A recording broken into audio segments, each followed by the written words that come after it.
Assalamualaikum warahmatullahi wabarakatuh. Perkenalkan, nama saya Ganis Permatahati Widyaningrum dengan NIM 2148263 SP 19977. Di sini saya akan mempresentasikan tugas responsi praktikum pemrograman komputer. Tentang bahasa pemrograman merupakan suatu himpunan dari aturan sintaks dan semantik yang dipakai untuk mendefinisikan sebuah program komputer. Dengan adanya bahasa ini, memungkinkan seorang programmer dapat menentukan data mana yang akan diolah oleh komputer, cara data ini agar dapat disimpan atau diteruskan, serta jenis langkah apa yang harus dilakukan secara tepat dan persis. Untuk topik pembahasannya, ada macam-macam bahasa pemrograman seperti Visual Basic, C#, Java, Python, HTML, CSS, JavaScript, dan PHP.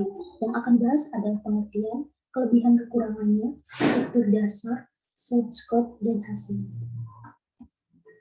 Yang pertama, Visual Basic merupakan sebuah bahasa pemrograman yang berpusat pada Object-Oriented Programming yang berguna dalam pembuatan aplikasi Windows yang berbasis Graphical User Interface.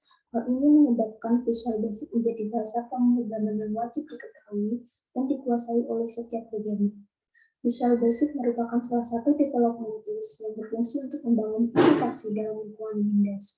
Pada pengembangan sebuah aplikasi, Visual Basic menggunakan pendekatan visual dalam melakukan perancang user interface dalam bentuk form, sementara untuk codingnya menggunakan dialog bahasa basic yang cenderung mudah dipelajari. Untuk kelebihannya, yang pertama, memiliki coding menggunakan bahasa basic yang mudah dipelajari dan dipahami oleh pemula serta para developer. 2. Tersedia menu editor yang lengkap dengan fitur yang modern. 3. Pengguna dapat melakukan pengaturan pada tampilan form. 4. Memiliki kepopuleran yang besar karena telah banyak digunakan oleh para pemula dan developer. Untuk kekurangannya, membutuhkan kapasitas memori yang besar untuk instalasi videonya. Tidak memiliki database sendiri, kinerjanya terasa lebih lambat dibanding bahasa pemrograman lain, serta hanya tersedia di OS Windows hingga kurang fleksibel. Struktur Visual Basic sendiri, yang pertama ada percabangan if, digunakan dalam pemrograman untuk menjalankan satu blok program yang mana bergantung pada nilai kondisi yang diuji, yang pada umumnya kondisi ini bersifat logika atau boolean. Percabangan if terbagi menjadi 3 struktur statement yang disajikan, yaitu percabangan if sederhana, if then, percabangan if dengan alternatif, if then else, dan percabangan if kompleks atau multiple if then else, then else. Percabangan case mempunyai struktur statement yang dituliskan dengan perintah select case dengan variabel yang diuji. Struktur tersebut dapat menilai setiap kondisi serta dapat mengeksekusi pernyataan yang berada pada lokasi terbentuknya nilai select yang benar. Fungsi spesifik dari percabangan ini ialah guna melakukan seleksi terhadap nilai variabel yang mana memiliki lebih dari satu kondisi. Yang ketiga ada perulangan dulu, adalah sebuah kelompok atau blok instruksi yang mana dilaksanakan secara berulang-ulang dan statement perulangan ini tidak terlepas dari suatu kondisi. Perulangan dulu terbagi atas dua jenis tipe, yaitu do while loop dan do until loop. Do while loop tipe perulangan loop yang digunakan ketika kondisi pernyataan bernilai true, dan do until loop tipe perulangan loop yang digunakan ketika kondisi pernyataan bernilai false. Yang keempat ada perulangan for, adalah perulangan yang termasuk ke dalam for loop yang mana perulangan bersifat sudah jelas berapa kali program akan mengulang. Berikut adalah contoh source code dan hasilnya. Source code tersebut menampilkan program yang menjalankan pada buton cmd if dan cmd if terbalik. Jika diinputkan angka 1 setelah diklik buton if, maka akan muncul tulisan 1, dan setelah diklik if terbalik, maka akan muncul tulisan kurang dari sama dengan 8. Kemudian ada contoh skrip perulangan for dan hasilnya. Pada tampilan tersebut menampilkan desain yang dibuat mencangkup dua buton, yaitu buton for each next dan buton for next. Kedua buton tersebut menjalankan program yang berupa perulangan dari angka 0 hingga 4. Jadi, jika user mengeklik buton for each next, maka program berupa angka 0 akan muncul. Lalu, user mengeklik tombol OK, yang mana akan muncul angka 1, hingga nanti program akan berhenti pada angka 4. Itu pun juga berlaku pada Python for next yang akan melakukan perulangan dari indeks angka 0 sampai 4. Lalu ada bahasa C#, merupakan sebuah bahasa pemrograman yang terpaku pada orientasi objek yang dimana dikembangkan oleh Microsoft sebagai bagian dari inisiatif langkah Net Framework. Bahasa pemrograman C# berfungsi dalam pengembangan game serta dapat dipakai dalam Unity untuk pembuatan game model 2D dan 3D. Dengan demikian, C# dapat diintegrasi dengan Unity untuk pembuatan game arsitektur, bangunan, serta simulasi yang dirancang untuk modeling dan rendering dalam aplikasi Unity. Untuk kelebihannya, yang pertama dapat mengakses berbagai macam fungsionalitas yang disediakan oleh repository dari .NET. Dapat membangun berbagai macam aplikasi berbasis Windows, web, serta web service. Yang ketiga, lebih fleksibel karena mempunyai fitur yang lebih sedikit dibanding VB.NET. Yang keempat, the .NET Library Code yang digunakan untuk membantu membuat tampilan yang lebih detail serta memiliki keamanan yang mana dapat terhindar dari aksi hacker. Untuk kekurangannya sendiri, konsekuensi kelemahan static typing language yang mana tidak bisa cepat. Yang kedua, tidak memiliki ekosistem library populer sebanyak Python. Yang ketiga, membutuhkan runtime .NET dan banyaknya operator serta fleksibilitas penulisan program terkadang membuat bingung pengguna. Untuk struktur bahasa C# sendiri ada 4. Yang pertama ada using system, salah satu contoh library atau reference dari bahasa pemrograman C# berupa kumpulan fungsi tertentu. Yang kedua ada namespace, sebuah deklarasi dari namespace dengan kumpulan atau koleksi kelas. Yang ketiga ada class program, sebuah deklarasi kelas dengan konsep dari struktura data dapat berupa atribut ataupun kelas lainnya. Dan yang terakhir ada static void main, sebuah main method atau sebagai fungsi utama dalam pemrograman yang dimana ketika program dieksekusi maka dilanjutkan ke pembacaan fungsi lainnya. Untuk contoh source code sendiri ada source code penampil gambar. Source code yang ditampilkan adalah source code C#, di mana source code tersebut diubah dari source code Visual Basic Net yang telah dibuat sebelumnya. Cara mengubahnya source code tersebut dibantu dengan website yang dapat membuat jenis source code. Dan hasil tampilannya seperti ini. Lalu ada bahasa Java, merupakan bahasa pemrograman yang berorientasi pada objek atau object-oriented programming, di mana dapat dijalankan di berbagai platform sistem operasi pada perangkat keras komputer maupun handphone. Bahasa pemrograman Java ini merupakan bahasa pengembangan dari C++. Untuk kelebihannya sendiri, mudah dikembangkan, bersifat multiplatform, memiliki kemudahan dalam penyusunan skrip, terkadang solusi untuk memperbaiki skrip yang error mudah ditemukan. Lalu bersifat dinamis dan berorientasi pada objek. Untuk kekurangannya sendiri, skripnya terkadang panjang karena terdiri atas script convert dan solusi yang terjadi pada error serta jika terjadi kesalahan pada penulisan kode akan berakibat error pada skripnya juga. Untuk struktur bahasa Java sendiri ada 4. Yang pertama ada declaration package, merupakan sebuah folder yang berisi sekumpulan program Java. Struktur ini biasanya dilakukan ketika membuat program atau aplikasi besar.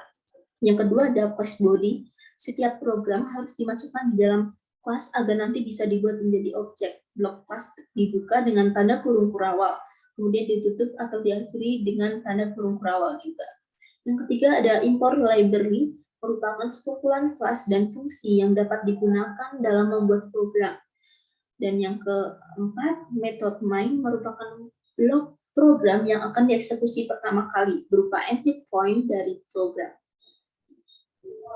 Untuk source code sendiri, contohnya ada source code percabangan cache. Source code dengan bahasa Java pada program tersebut adalah hasil konversi dari source code Visual Basic Net program percabangan cache yang dilakukan sebelumnya.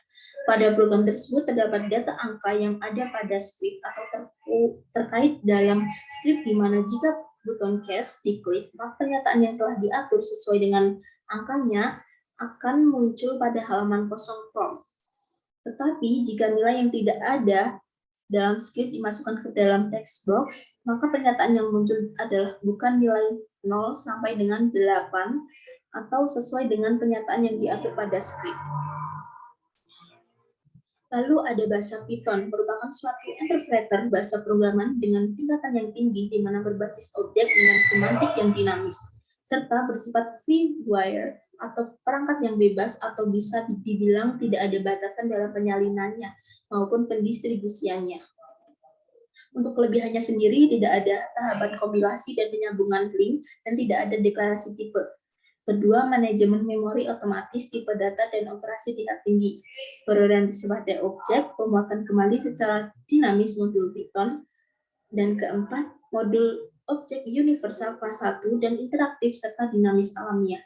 Untuk kekurangannya sendiri, beberapa penugasan yang ada di luar jangkauan Python seperti bahasa pemrograman dinamis lain, di mana Python tidak secepat atau efisien sebagai statis, tidak seperti bahasa pemrograman kompilasi seperti bahasa C, serta Python tidak bisa digunakan sebagai dasar bahasa pemrograman implementasi untuk beberapa komponen. Untuk struktur bahasa Python sendiri ada 4. Yang pertama ada statement. Pada sebuah perintah, contohnya pada sintaks dulu, yakni X, di mana diketahui sebagai awal, statement if, lalu ada statement for, dan sebagainya. Yang kedua ada variable.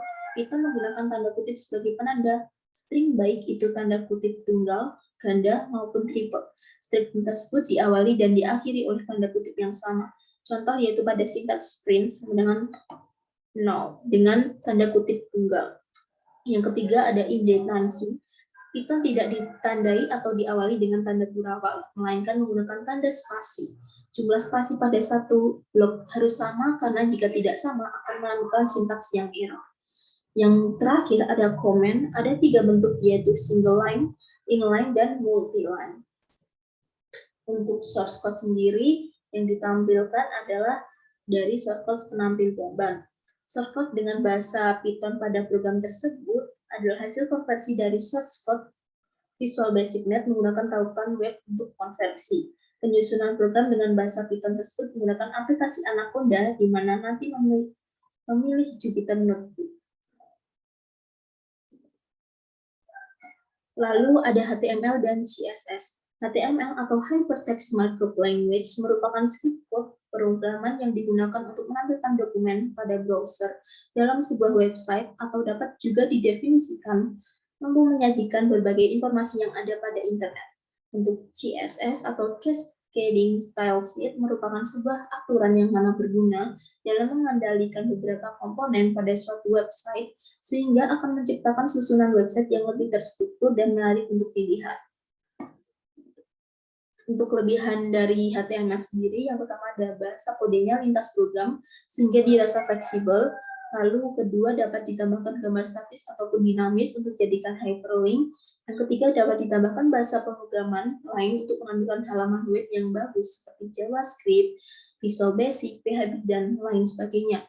Yang keempat, tidak memerlukan compiler sehingga cara menjalankannya cukup dengan browser. Untuk kekurangannya sendiri, HTML menghasilkan halaman yang statis, memiliki tag yang begitu banyak sehingga susah dipelajari untuk pengguna awam. Lalu yang ketiga, tidak dapat menghasilkan halaman yang interaktif. Untuk kelebihan dari CSS sendiri, yang pertama dapat digunakan untuk memisahkan dalam pembuatan dokumen HTML dan CSS, mempermudah dalam pembuatan dokumen web, fleksibel dalam penggunaannya, dan interaktif sehingga nyaman dilihat. Lalu yang ketiga dapat digunakan pada semua browser. Lalu dan keempat dapat dilakukan kustomisasi pada halaman web. Untuk kekurangannya sendiri, terdapat beberapa browser lama yang tidak kompatibel dengan CSS. Lalu yang kedua, membutuhkan waktu yang lama dan ketekunan dalam mendesain. 3, pengguna baru harus mempelajari segala bentuk penggunaannya. Dan yang terakhir, hasil browser yang ditampilkan memiliki arti kode dan tampilan yang berbeda-beda. Untuk struktur HTML sendiri ada 4. Yang pertama ada tag doc type, memiliki kegunaan yaitu untuk memberitahu browser bahwa dokumen yang hendak ditampilkan ialah dokumen berjenis HTML. Yang kedua ada tag HTML sebagai pembuka dan penutup dari seluruh rangkaian dokumen HTML.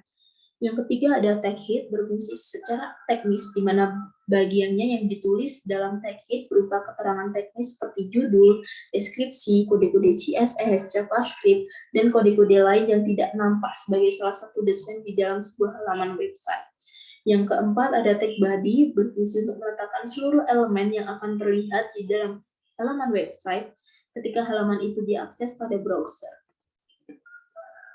Untuk struktur CSS sendiri ada 3, yaitu ada selector, berfungsi dalam memilih elemen yang terdapat pada style. Yang kedua ada property, jenis style yang akan digunakan pada berbagai elemen. Dan yang terakhir ada value, jenis style yang akan digunakan pada berbagai elemen.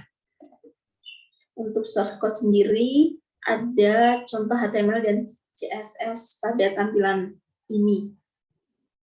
Skrip HTML dan CSS tersebut saling berkaitan satu sama lain sehingga harus teliti dalam melakukan penyusunan code-nya. Dan berikut adalah hasilnya berupa tampilan web. Lalu ada JavaScript, merupakan sebuah bahasa pemrograman berbasis script yang mana dapat menciptakan sebuah web dengan tampilan serta kinerja yang dinamis dan interaktif. JavaScript sendiri dalam definisi lain juga berupa bahasa scripting yang fungsionalitas dalam pembuatan web di mana memiliki sifat client-side, di mana harus mengaktifkan fitur JavaScript ketika user akan menggunakan browser. Untuk kelebihannya sendiri, yang pertama ada mudah dipahami karena memiliki kode yang sederhana, kedua memiliki kode pemrograman tingkat tinggi, tiga bersifat berorientasi pada objek, dan yang terakhir memiliki tingkat keamanan yang termasuk tinggi karena bisa menangkal berbagai virus yang terdapat pada mobile dan komputer.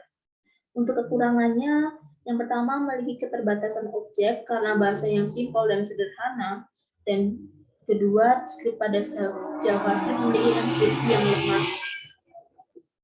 Untuk struktur JavaScript, dalam penulisan JavaScript pada HTML terdapat beberapa aturan yang perlu diperhatikan, di mana aturan-aturan yang ada akan mempengaruhi keberhasilan dalam pembuatan project. JavaScript ditulis dengan menggunakan TypeScript yang berperan sebagai informasi kode JavaScript. TypeScript tersebut terletak di antara head ketika ditulis dalam HTML. Untuk shortcode sendiri ada tampilan yaitu berupa indeks 10 berupa confirm box, di mana program akan menjalankan tampilan kontak konfirmasi dan hasilnya akan menampilkan seperti ini. Selanjutnya ada PHP atau Hypertext Preprocessor, merupakan sebuah server-side embedded script language yang berarti berbagai sintaks dan perintah yang diberikan akan dijalankan oleh server dengan sepenuhnya tetapi menyertakan pada halaman HTML biasa. PHP berupa kode atau script yang mampu berfungsi untuk membuat website dinamis maupun aplikasi web. Untuk kelebihannya sendiri bersifat open source, mudah dipahami dalam penggunaannya karena terdapat banyak sekali blog maupun video yang membahas penggunaan bahasa PHP, dan PHP dianggap lebih cepat daripada bahasa pemrograman lain seperti Python dan Java.